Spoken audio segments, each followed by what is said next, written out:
Before you continue scrolling, answer this honestly. How many times has someone else's mood controlled yours? How many times has a comment, a look, a tone of voice changed your entire emotional state? If someone can control your peace with a sentence, are you really powerful, or are you just reactive?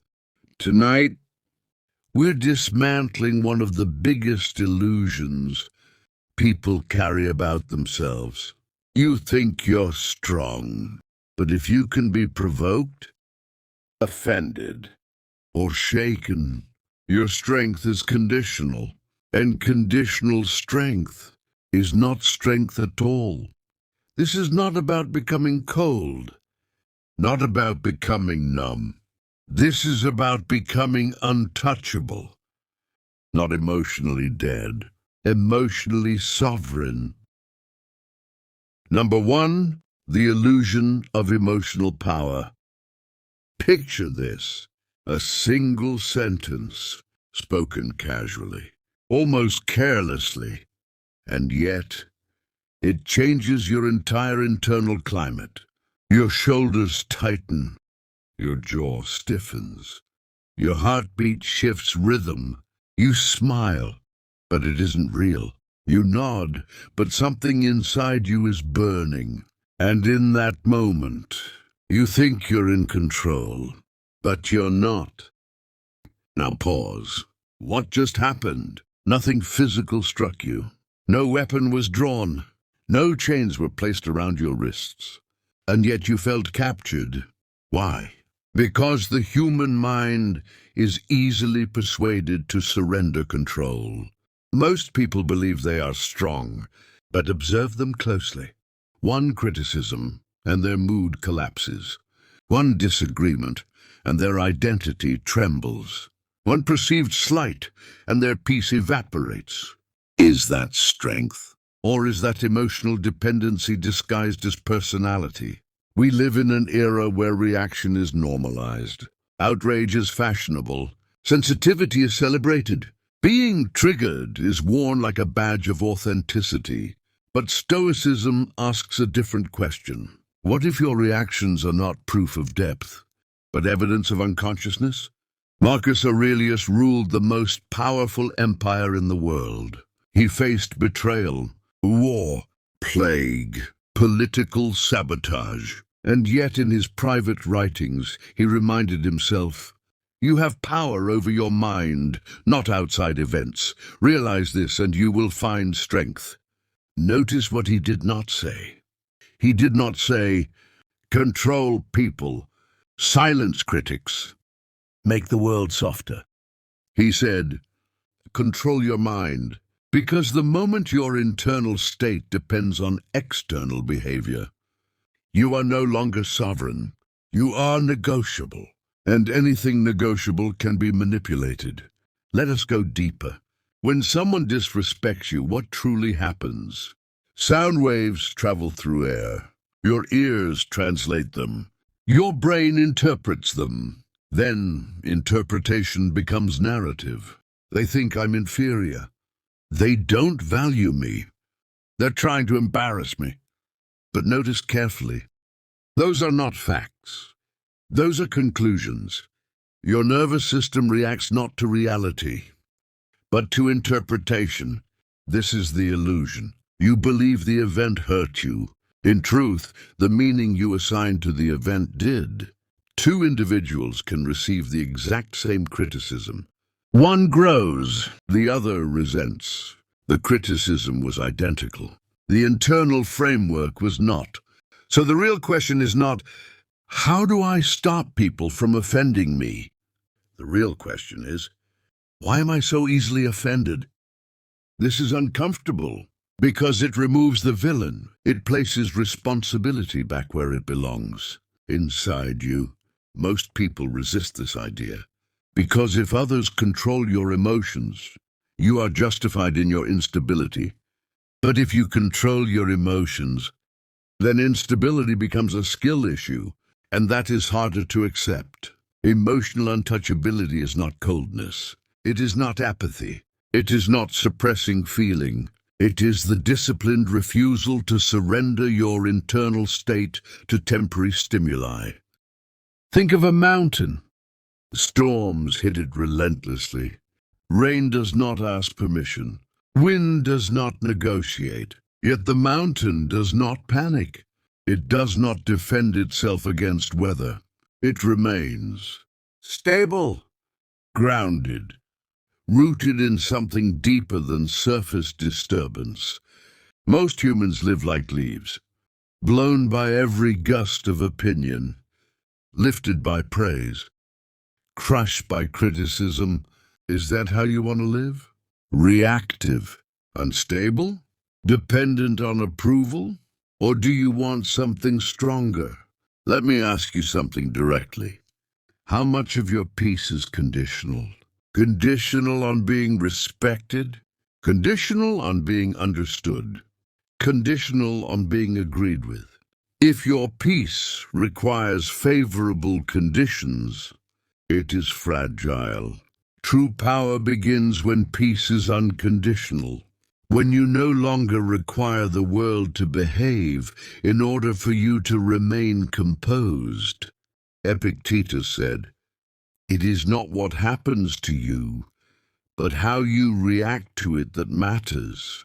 But we misunderstand this. We think it means stay positive. No, it means become sovereign, because reaction is habit, and habit can be retrained. Right now, your reactions feel automatic, but they are learned scripts. You were not born offended. You were not born insecure. You were not born reactive. Somewhere along the way, you absorbed beliefs. Being ignored means I'm unimportant. Being challenged means I'm threatened. Being corrected means I'm inadequate. Those beliefs formed emotional reflexes, and reflexes feel involuntary. But they are programmable. Here is a powerful realization. Your emotions are messengers, not commanders. Anger rises. Embarrassment surfaces. Defensiveness appears. But none of these are instructions. They are signals. The problem is not feeling them. The problem is obeying them blindly. Emotional mastery is not suppression. It is observation. When insult hits, instead of reacting, you ask, "What is this touching inside me?" That single question creates space. And in that space, they go from stimulus to explosion. And then they justify it. "I'm just honest. I speak my mind. That's just who I am." No, that is conditioning. Honesty without discipline is impulsivity. Authenticity without awareness is immaturity. Strength without restraint is weakness wearing armor. Emotional untouchability is not about appearing strong. It is about being internally stable. There is a difference. One performs calmness. The other embodies it. The performer needs the audience. The embodied does not. Imagine walking into a room where tension is thick. Two people are arguing. Voices are elevated. Ego is inflamed. Now imagine you enter that room with complete internal stability. You do not absorb their chaos. You do not mirror their energy. You remain measured, steady, grounded. Something shifts immediately. Why? Because emotional states are contagious, and most people are unconsciously transmitting instability. When you become sovereign, you break that contagion. You become the regulating presence. But this requires work, because your nervous system has been trained for years. Trained to defend, trained to protect image, trained to seek validation, and none of that dissolves overnight. So part one begins with awareness. You must first see the illusion that people control your emotions. They don't. They trigger interpretations, and interpretations can be questioned. Let us go even deeper. Ask yourself, who would you be without the story? If someone criticizes you and you remove the narrative, what remains? Sound, information, neutral data. It is your ego that adds emotional charge, because ego equates criticism with threat. Why? Because ego survives on image, and image feels fragile. The more tightly you cling to identity, the more easily you are shaken. If you believe you must always appear competent, being corrected feels like humiliation. If you believe you must always be respected, being ignored feels like attack. But what if your worth did not require reinforcement? What if your identity was not performance-based? Then offense would lose power, because there would be nothing fragile to defend. This is the beginning of emotional invulnerability, not through hardness, through self-sufficiency. Marcus Aurelius wrote to himself daily. Why? Because even emperors feel emotion. Even leaders feel insult. Even philosophers feel frustration. But he trained his interpretation. He reminded himself, other people act from their own understanding.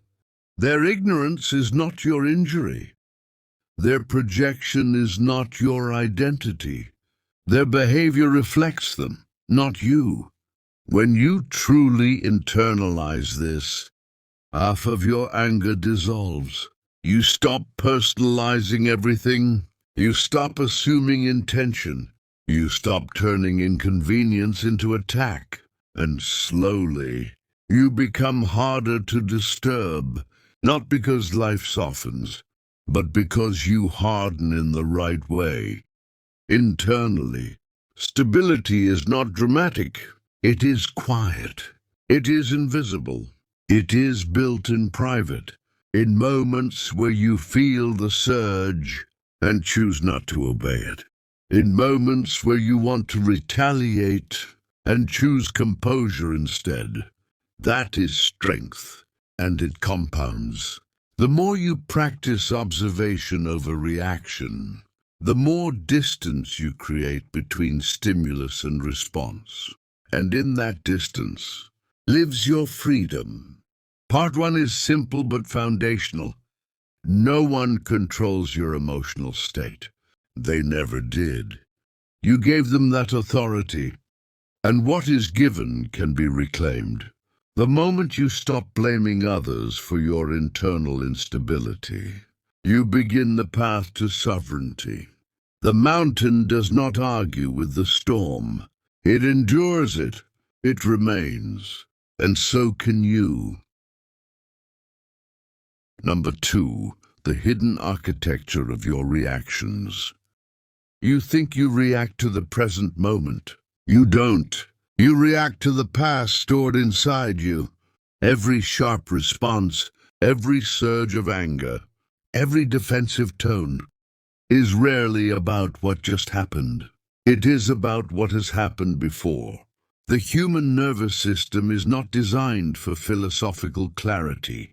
It is designed for survival. And survival systems do not analyze, they protect. When someone raises their voice at you today, your body does not only register sound, it scans memory. Have I felt this before? Was this dangerous before? Was I small when this happened before? And in milliseconds, your body decides whether to fight, flee, freeze, or fawn. Most people believe they are reacting logically. In reality, they are reacting neurologically. Your amygdala, the brain's threat detector, does not care about truth. It cares about safety. If something resembles a previous wound, it activates defense. That is why you sometimes overreact. Because the present moment is not the only thing speaking. The past is whispering too. You are not arguing with your coworker. You are arguing with every moment you ever felt dismissed. You are not angry at your partner. You are angry at every time you felt unheard as a child. And until you understand this, you will continue mistaking emotional flashbacks for present reality. Carl Jung warned, "Until you make the unconscious conscious, it will direct your life and you will call it fate." Most people call it personality. I'm just sensitive.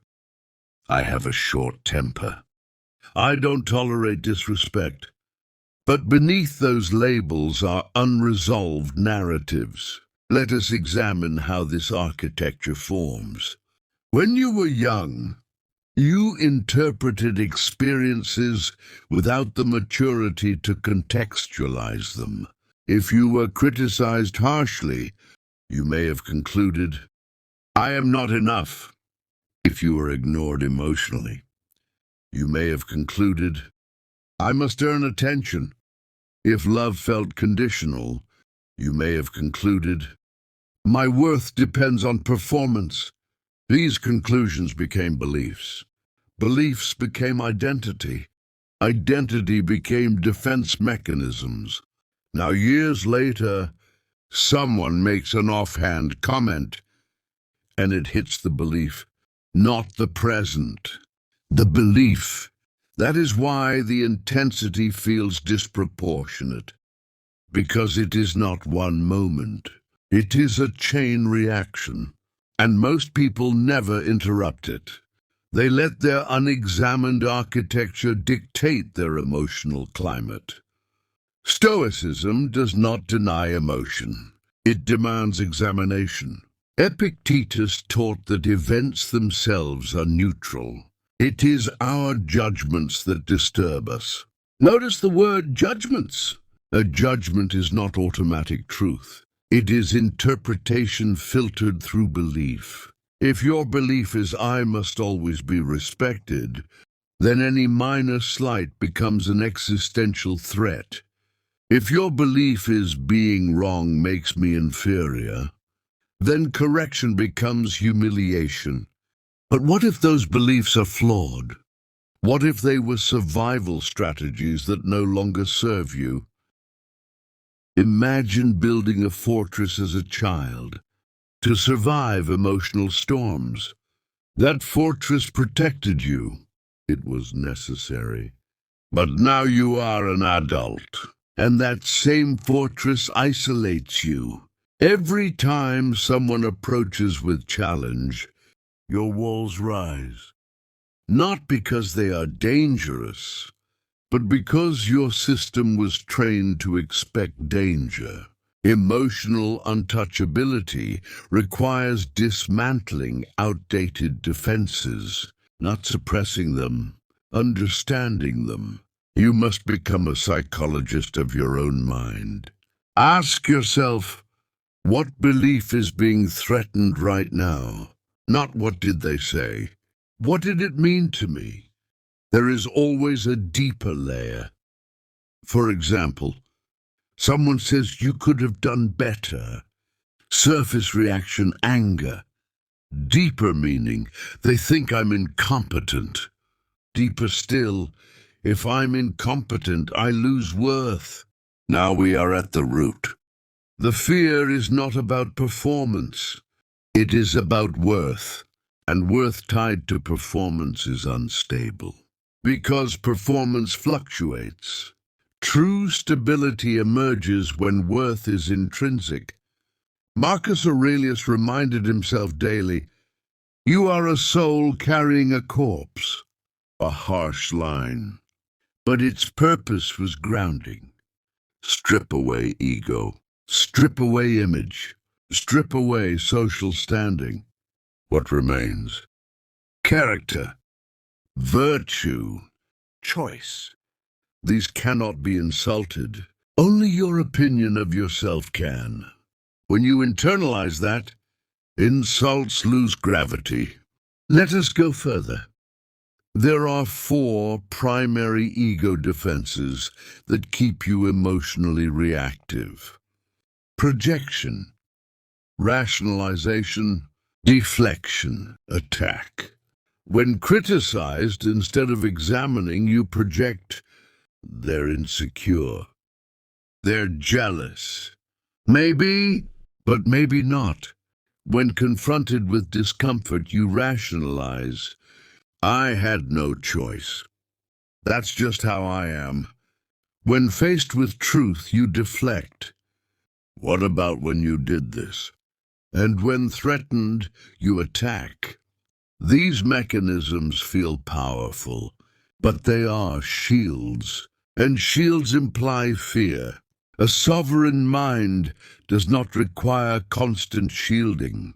It requires clarity. Imagine someone insults you. Instead of reacting, you pause. You observe the bodily sensation: heat in the chest, tightness in the throat. You name it, anger. Then you ask, what belief is being touched? This is uncomfortable work, because sometimes you will discover insecurity.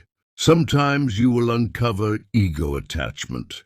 Sometimes you will realize the insult is partially true. And truth is heavier than offense. But growth lives there. Most people would rather defend a false identity than refine a true one. That is why they remain reactive. Socrates said, "When the debate is lost, slander becomes the tool of the loser." Reactivity often signals internal weakness. Calm signals internal order. You cannot be emotionally untouchable if you refuse self-examination. Untouchability is not arrogance. It is awareness. It is knowing exactly where you are fragile and strengthening those points deliberately. It is saying, "Yes, that comment hurt. Why?" Not to blame, to understand. Let us confront something difficult. Some of your reactions are addiction. Adrenaline feels powerful. Righteous anger feels energizing. Defensiveness feels protective. You mistake intensity for strength. But intensity is not stability. It is volatility. And volatility is easy to provoke, which means you are easy to control. If someone can predict your reaction, they can manipulate you. Say one word and you explode. Say another and you withdraw. That is not freedom. That is conditioning.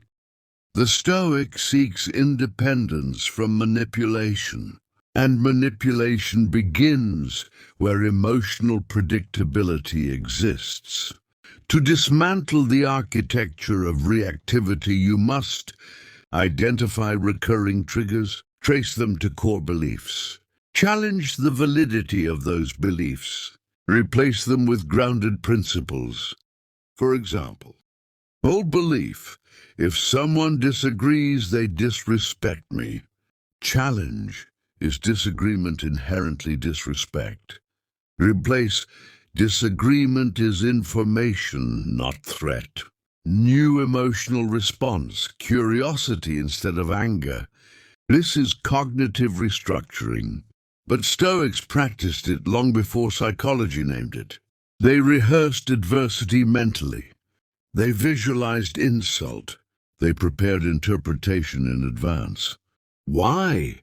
Because preparation weakens surprise, and surprise amplifies emotion.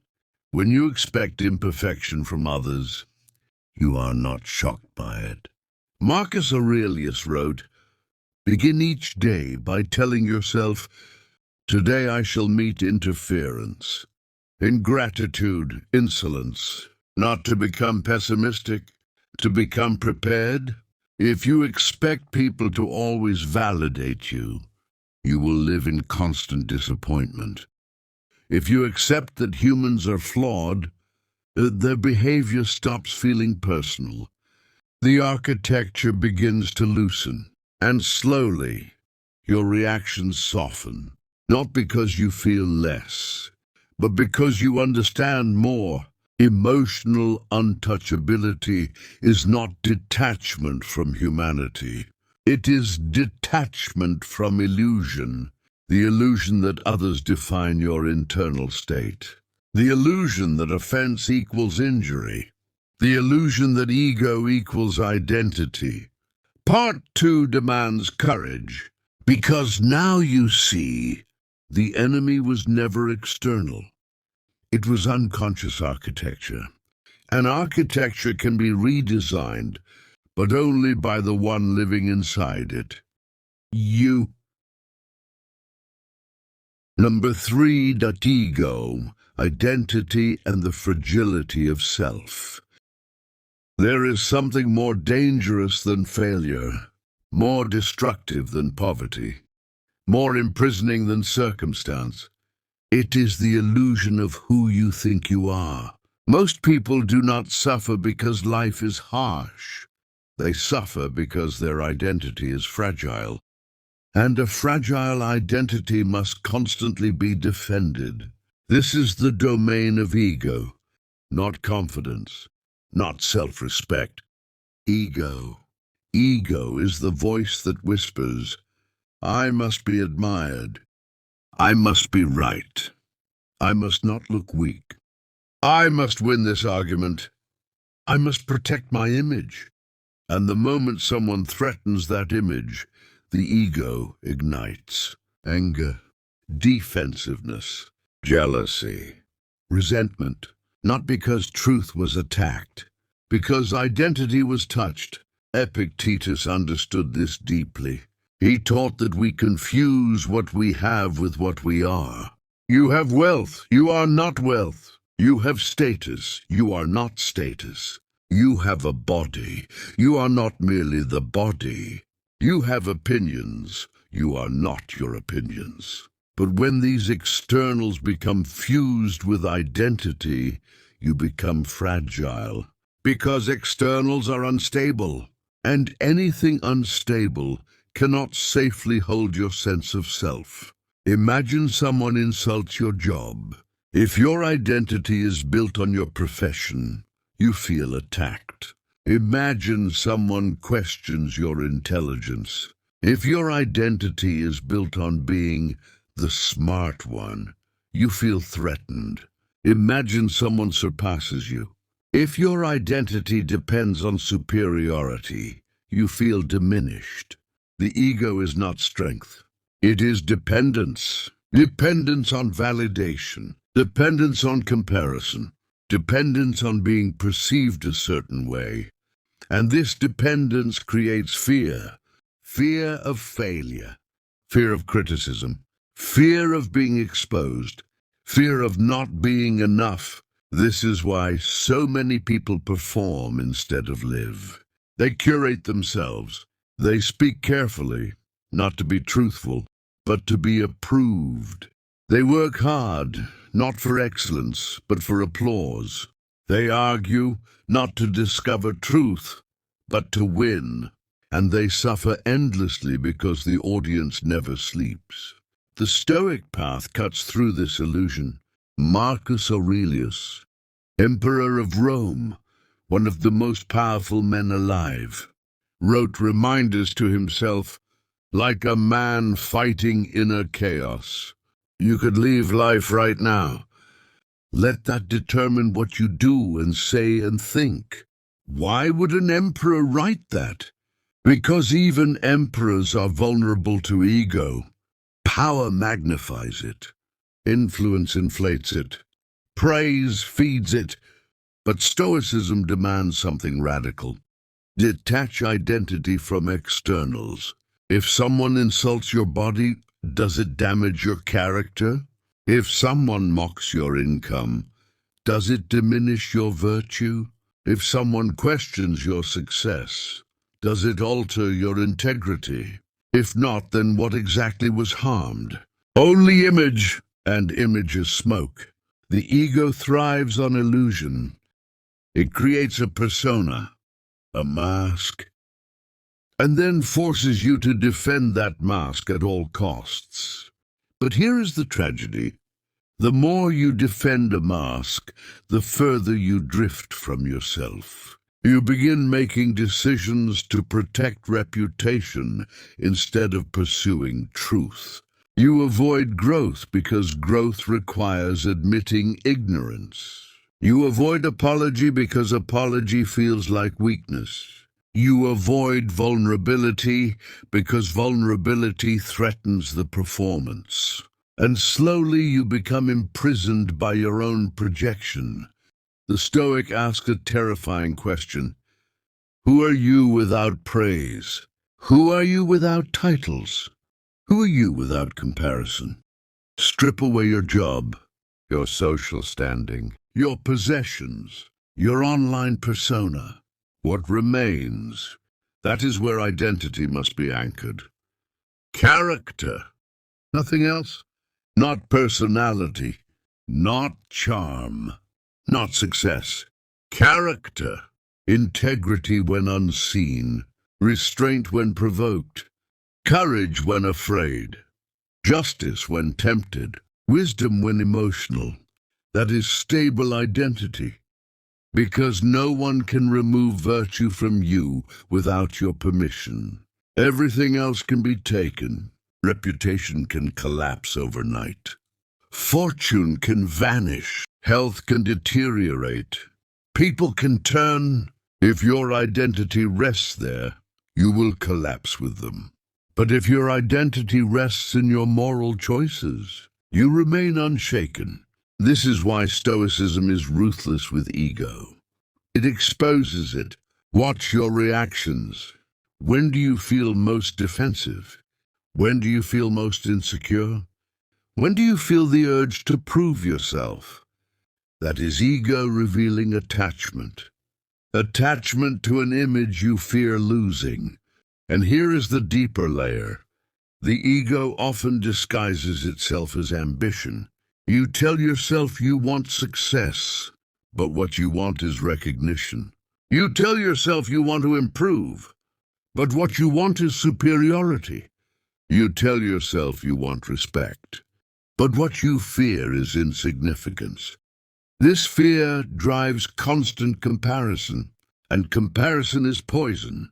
There will always be someone richer, stronger, more attractive, more intelligent, more disciplined. If your identity relies on being better, you will never rest, because someone will always exist above you.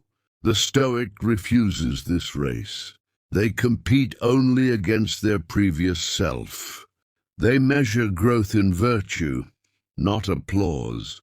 They seek progress, not domination. And because of this, they are calm, not passive. Calm. They no longer need to win every debate. They no longer need to be admired.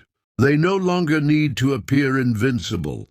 They accept being wrong, because being wrong does not destroy character. Refusing truth does. They accept criticism, because criticism is information, not annihilation. They accept imperfection, because perfection is ego's fantasy. Understand this clearly. Ego resists reality. Character aligns with it. When reality contradicts ego, ego fights. When reality contradicts character, its character adapts. That is strength. To admit you were mistaken. To accept you were immature. To acknowledge you overreacted. To say, I was wrong. Most people would rather protect pride than pursue truth. And that choice stunts growth permanently. Epictetus trained his students harshly in this area. He would challenge them publicly, embarrass them, provoke them, not to humiliate it, but to expose ego. Because unless ego is seen, it cannot be dismantled. You cannot destroy what you refuse to observe. So observe yourself. When someone corrects you, what happens inside? When someone outperforms you, what surfaces? When someone ignores you, what story forms? That is your training ground. The Stoic does not suppress ego. They examine it. They interrogate it. They reduce its power through awareness. Eventually, something changes. You stop taking things personally because you realize very little is actually about you. People project their fears, their insecurities, their frustrations, their wounds. And when you understand this, you stop absorbing it. You respond with reason instead of reaction. You listen instead of defend. You adjust instead of attack. This does not make you weak. It makes you stable, because you are no longer easily provoked. And the person who cannot be easily provoked cannot be easily controlled. Let that sink in. If someone can trigger your anger on command, they control you. If someone can manipulate your pride, they control you. If someone can bait your ego, they control you. But when ego loses dominance, you become sovereign. This is freedom, not external freedom, internal sovereignty. You no longer move because you were pushed. You move because you chose, and that choice flows from character, not insecurity. Now understand the paradox. Ego seeks importance. Character seeks integrity. Ego wants to be seen. Character wants to be solid. Ego chases admiration. Character wants to be solid. Ego chases admiration. Character earns respect quietly. The world celebrates ego loudly, but history remembers character. Ask yourself honestly, are you building an image or building a self? Because one collapses under pressure, the other strengthens through it. The fragility of self is exposed in adversity. When life strips you of comfort, what remains? If you are left bitter, resentful, defensive, ego was the foundation. If you are left reflective, composed, grounded, character was. This is not theory. It is daily practice. Let someone insult you. Pause. Is your character harmed? No. Then why react? Let someone outperform you. Pause. Does their success diminish your virtue? No. Then why envy? Let someone misunderstand you. Pause. Is your integrity intact? Yes. Then let time reveal truth. This level of composure is rare because it requires detachment from image. But once achieved, something profound happens. You stop living to protect yourself and start living to improve yourself. No more performance, no more comparison, no more exhausting self-defense. Just growth, just discipline, just alignment with virtue. And in that alignment, identity stabilizes. Not inflated, not insecure, stable. You know who you are because your values are consistent. You know what you stand for because you practice it. You do not need to announce it. You embody it. This is the Stoic self. Quiet. Strong, unimpressed with praise, unshaken by criticism, focused on inner excellence. Because when ego dies, clarity emerges. And clarity allows you to act without distortion, to love without possession, to strive without desperation, to lead without arrogance, to endure without complaint. The fragility dissolves, and what remains is something far more powerful than image, substance. And substance does not beg to be noticed. It simply is. Part 4, the discipline of perception. There is a battlefield you visit every single day. You wake up, and before your feet even touch the ground, the war begins. A notification, a memory, a regret, a fear about money, a comparison, a doubt. And instantly, without awareness, your mind labels it. Bad. Unfair. Why me? This shouldn't happen. This is where suffering is born.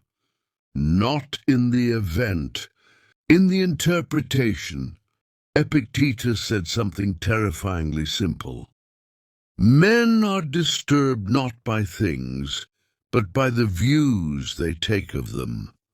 Not by things, by views.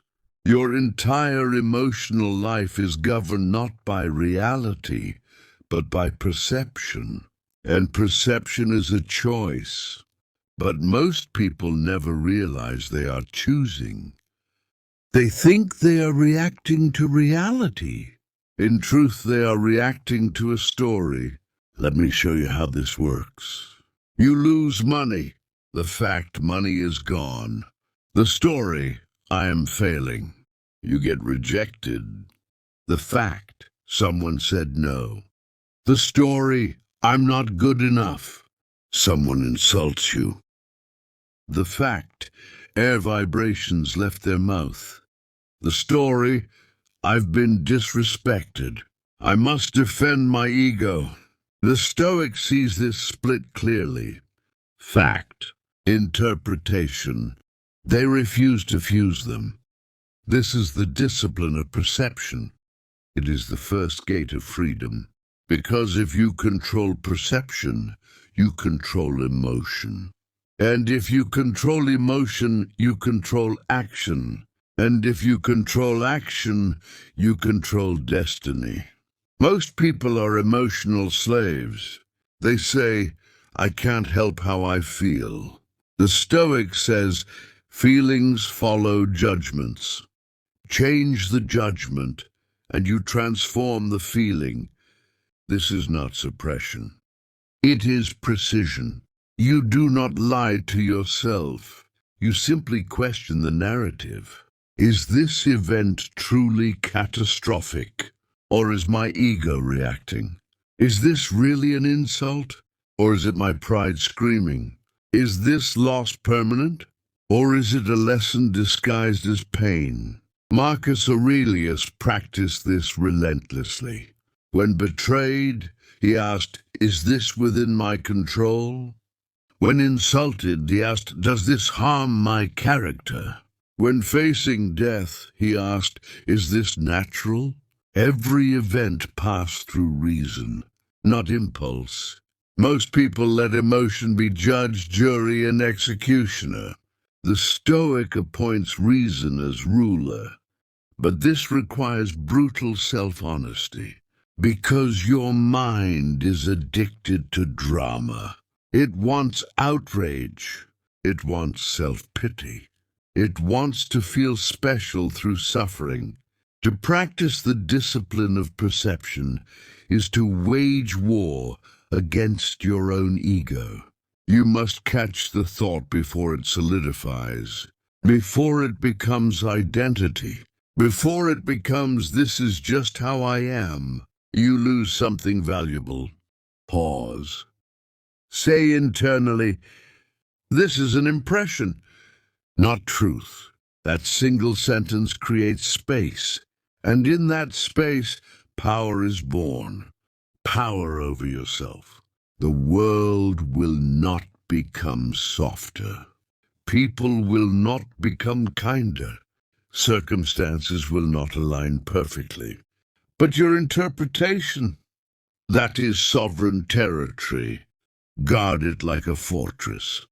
Because once perception is disciplined, suffering begins to dissolve. You still feel pain, but you no longer amplify it. You still face hardship, but you no longer dramatize it. You become calm, not because life is easy, but because your mind is ordered, and an ordered mind is unshakable. This is why Stoicism begins internally, not with money, not with status, not with influence, but with the quiet correction of thought. Every day you will fail at this. You will react. You will overthink. You will assume the worst. And that is fine, because this is a lifelong discipline, not a one-time decision. Each time you catch yourself mid-reaction, you strengthen awareness. Each time you question a judgment, you weaken ego. Each time you choose interpretation consciously, you become freer. Eventually, something extraordinary happens. Insults lose power. Losses lose sting. Fear loses dominance, because you realize none of them control you. Only your judgments ever did. And now, you hold the pen. You can think like a Stoic. You can speak like a Stoic. You can post quotes, read philosophy, highlight Marcus Aurelius in your notebook. But if your actions contradict your principles, none of it matters. The final discipline is action. Because character is not thought, it is behavior repeated under pressure. Anyone can be calm when life is smooth. Anyone can talk about virtue in comfort. But when insulted, do you restrain yourself? When tempted, do you control yourself? When exhausted, do you still do what must be done? This is where Stoicism becomes real. Epictetus said, "Don't explain your philosophy. Embody it." Embodiment requires discomfort, because discipline is not glamorous. It is waking up when you don't want to. It is working when you feel lazy. It is staying silent when your ego wants to argue. It is choosing long-term honor over short-term pleasure. Most people admire discipline. Few practice it. Because discipline demands sacrifice. You must sacrifice ease. You must sacrifice validation. You must sacrifice emotional indulgence. And in return, you gain strength, internal authority, self-respect. Let me ask you something difficult. If someone observed your actions for 1 week, would they conclude you are disciplined or distracted? Would they see focus or impulse? Would they see restraint or emotional volatility? The Stoic does not chase motivation. They build structure, because motivation is unstable. It depends on mood. Discipline depends on commitment, and commitment is chosen daily. This is why routines matter. Morning reflection, evening review, conscious speech, measured reaction, intentional work. Not because it looks impressive, but because repetition forges identity. You become what you repeatedly do. If you repeatedly delay, you become someone who delays. If you repeatedly complain, you become someone who complains. If you repeatedly endure, you become someone unbreakable. Character is cumulative. Every small decision stacks. Skip the workout. Answer with anger. Break your word. These seem small, but they compound, just like virtue compounds. Keep your word once. Restrain anger once. Choose courage once. Then again. Then again. Eventually the behavior becomes natural. And this is the final transformation. When discipline stops feeling forced. When virtue becomes instinct. When your first reaction is measured, not chaotic. At that point, you no longer need to remind yourself of Stoicism. You are living it. And understand something critical. The Stoic is not cold. The Stoic is not detached from humanity. They simply refuse to be ruled by weakness. They feel deeply, but act rationally. They love, but without possession. They strive, but without desperation. They move through the world like a mountain, steady, grounded, unmoved by noise. This is not achieved in months, not in years. This is a lifetime practice. You will relapse. You will fail. You will react poorly. But each failure is material. Each mistake is training. Because Stoicism is not about perfection. It is about progress toward virtue. And virtue is the only thing fully yours. Money can vanish. Reputation can collapse. Health can decline. People can leave. But your character? That is sovereign. That is your fortress. That is your legacy. So ask yourself now, who are you becoming through your daily actions? Not who do you wish to be, not who do you imagine, but who are you training yourself to become? Because one day, quietly, without announcement, you will arrive there. And the person waiting will be the sum of your repeated choices. Choose carefully. Choose deliberately. Choose with awareness. And if you do, no external force will ever truly defeat you, because you will have mastered the only territory that mattered, yourself. Part 5, Becoming Untouchable, the Sovereign Mind. There comes a point in a person's life when they must decide, will I continue to be shaped by circumstances, or will I shape myself regardless of them? This is the dividing line between the ordinary and the sovereign.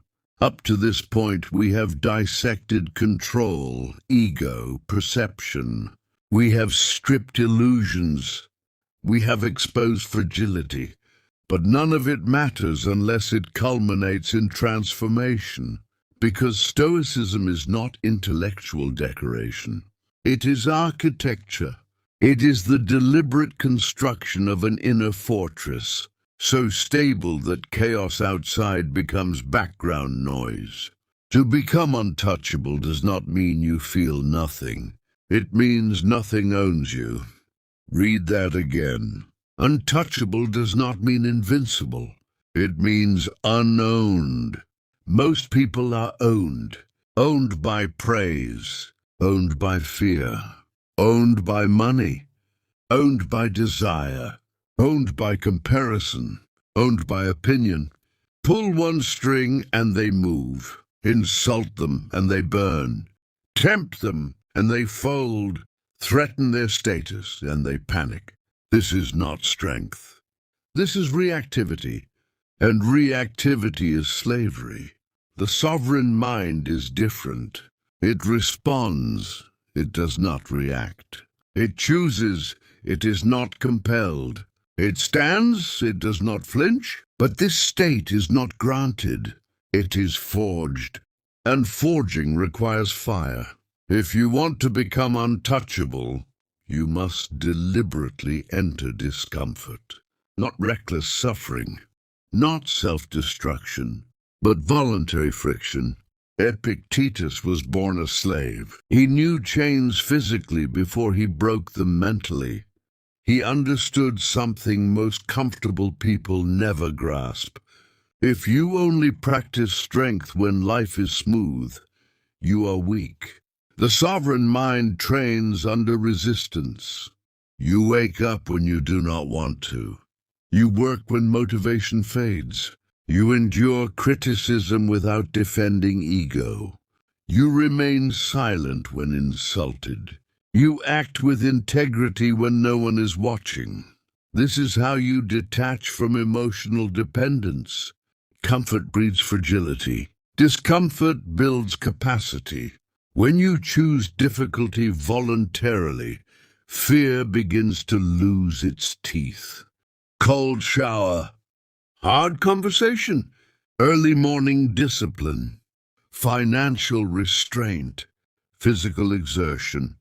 Each act whispers to your nervous system, I can endure, and endurance creates internal gravity. You become heavier internally. less easily moved, less easily shaken. Most people wait for crisis to test them. The Stoic rehearses crisis daily, not through anxiety, but through preparedness. Imagine losing everything. Can you remain principled? Imagine being misunderstood. Can you remain calm? Imagine being humiliated publicly. Can you remain composed? If the answer is no, good. You have found your training ground, because Untouchable is not born from fantasy. It is born from rehearsal. There is a brutal moment in this journey. The moment you realize that your suffering is often self-created, not because pain is imaginary, but because reaction is optional. At some point, you must stop blaming your upbringing, blaming the economy, blaming your parents, blaming your critics, blaming timing, blaming luck. Blame feels powerful. It protects ego. It shields responsibility. But it steals sovereignty. As long as someone else is responsible for your state, you are dependent on their change. And dependency is weakness. The sovereign mind says, "This is my response to control," not the event, the response. You cannot control betrayal, but you control bitterness. You cannot control loss, but you control despair. You cannot control insult, but you control retaliation. This shift is terrifying because it removes your last hiding place. No more excuses. No more, "I couldn't help it." No more, "That's just how I am." No. You are how you repeatedly choose to be. And once you accept that, power returns. Heavy power. The kind that feels uncomfortable at first. Because it means you are accountable for your discipline, for your emotional maturity, for your growth, for your stagnation. And this accountability is the doorway to sovereignty. Untouchable does not mean emotionless. It means transmutation. Pain enters. Wisdom exits. Anger enters. Clarity exits. Fear enters. Preparation exits. The ordinary mind absorbs emotion and amplifies it. The sovereign mind processes emotion and converts it. You feel anger. Instead of exploding, you ask, what boundary was crossed? What expectation was violated? What does this reveal about me? You feel jealousy. Instead of resenting, you ask, what standard have I neglected? What work have I avoided? You feel fear. Instead of retreating, you ask, what preparation is required? This is alchemy, turning raw emotion into strategic insight. And this is why the sovereign mind is feared, because it cannot be manipulated easily. You cannot bait it. You cannot provoke it cheaply. You cannot destabilize it with small attacks. It sees through tactics. It pauses before responding. And that pause is lethal, not to others, but to chaos. Most damage in life happens in impulsive seconds. A message sent in anger. A decision made in pride. A word spoken in ego.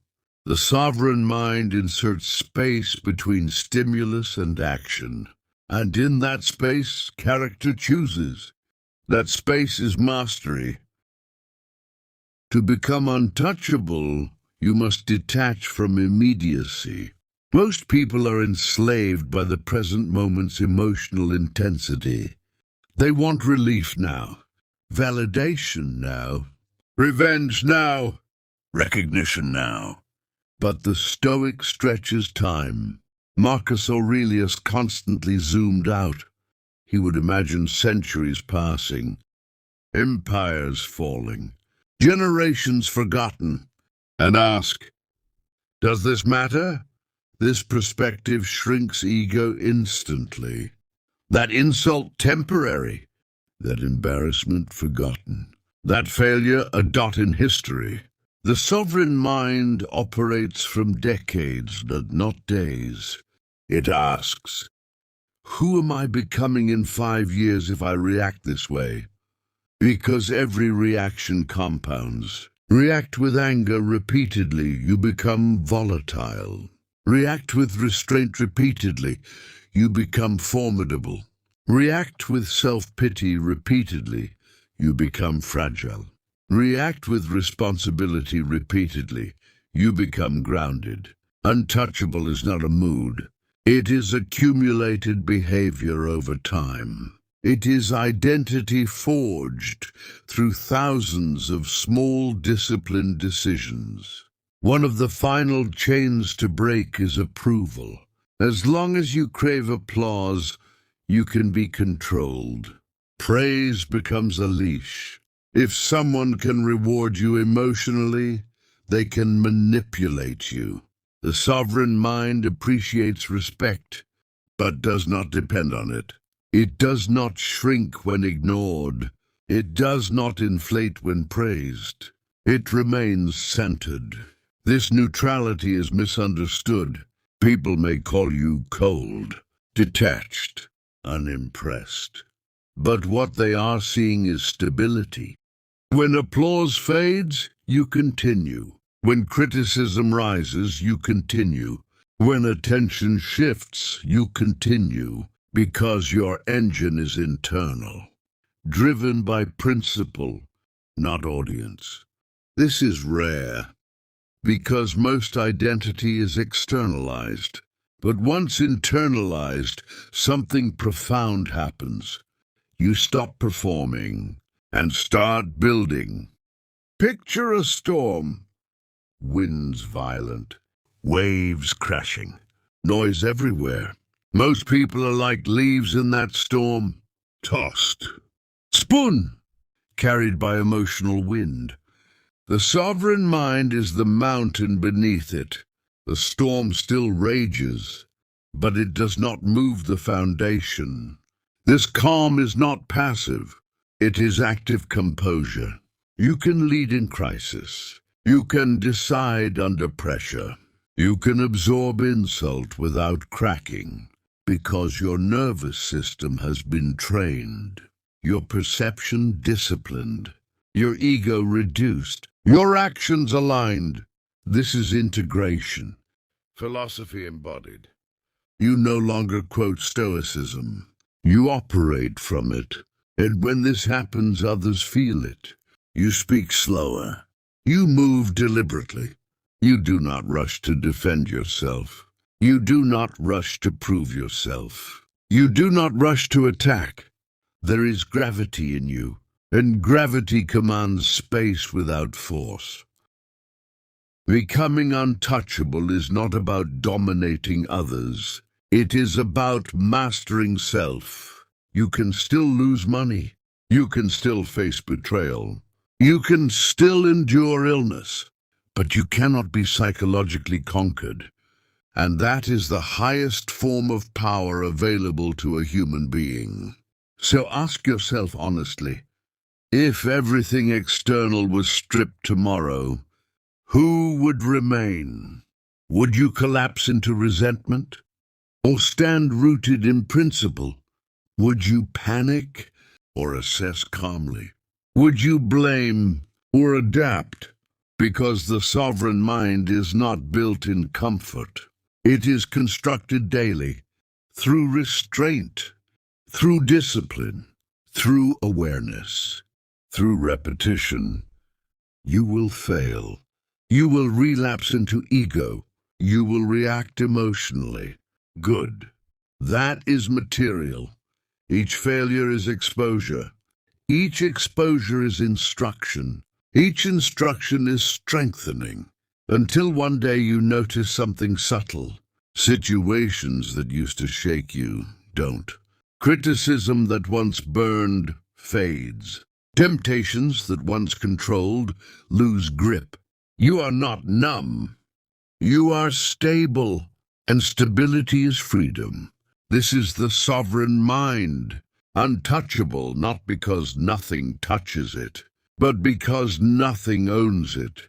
Not fear, not praise, not anger, not loss, not desire. You stand in the world, fully engaged, yet internally self-governed.